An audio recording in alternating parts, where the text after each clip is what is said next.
Alors François de la Rosière, bonsoir, bonsoir. Et en 2023, mais que s'est-il passé en 2022? Vous avez annoncé des chiffres, non pas catastrophiques, mais mirobolants. Pas mirobolant, c'est sympathique. Disons qu'on a accueilli 359 000 visiteurs, enfin, qui ont pris un billet dans le manège, dans la halle, qu'on fait un voyage à dos du Minotaure. Et c'est une belle surprise parce qu'on va plus loin que les chiffres de 2019. Ça veut dire qu'on a réussi à réactionner le plaisir de venir pour les Toulousains, les habitants de la région. On a beaucoup d'Espagnols qui viennent. Donc l'année 2023 s'annonce vachement bien avec notre nouvelle exposition dans les cartons et c'est toutes ces machines à peindre.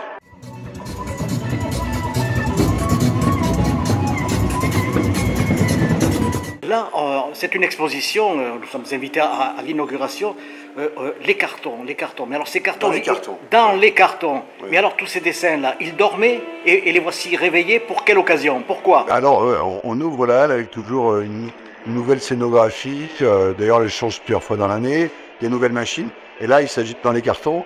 On sort un peu les dessins qui étaient dans les cartons depuis pas mal d'années. On les a parfois agrandis en format 6 mètres par 6, parfois c'est les originaux qui sont présentés et on présente tous ces dessins qui sont assez précieux en fait et qui ont fait l'objet de projets qui sont réalisés ou pas.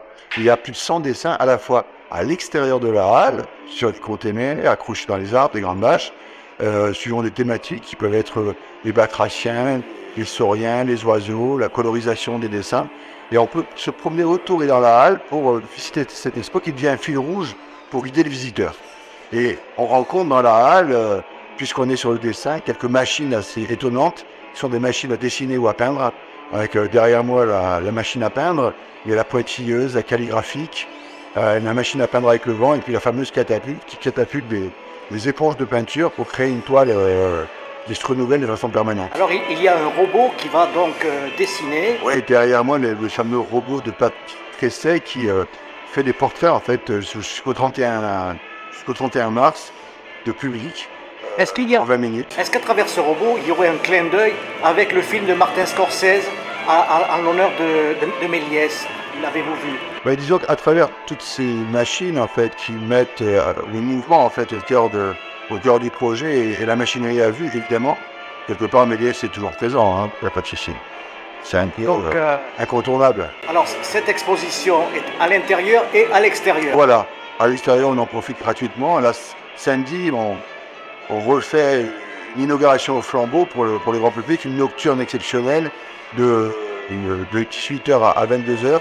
Et on va emmener le public à découvrir tous ces dessins éclairés par le feu avec des musiciens qui accompagnent un peu cette forme de sérénade de la balade. Alors ces dessins sont-ils uniquement l'œuvre de François de la Rosière ou bien de tout un aéropage? Les dessins qui sont exposés sont les miens. Ah, voilà. Oui, c'est moi qui ai dessiné tous ces dessins depuis une vingtaine d'années. Depuis seulement 20 ans? Ouais. Un peu plus peut-être? Un peu plus, oui. Oui, parce que, oui, depuis 40 ans. Ah, voilà. Ah oui, bien sûr. Ça a commencé aux Beaux-Arts avec des études de modèles vivants, etc. Bon, je suis sûr que si on revient l'année prochaine, il y aura encore quelque chose de nouveau. Exactement. En 2023, on prépare une très belle année. Oui. Et notamment avec une nouvelle apparition du Minotaure en centre-ville à l'automne 2024. Voilà. Merci beaucoup. Avec plaisir. Et à bientôt. À bientôt.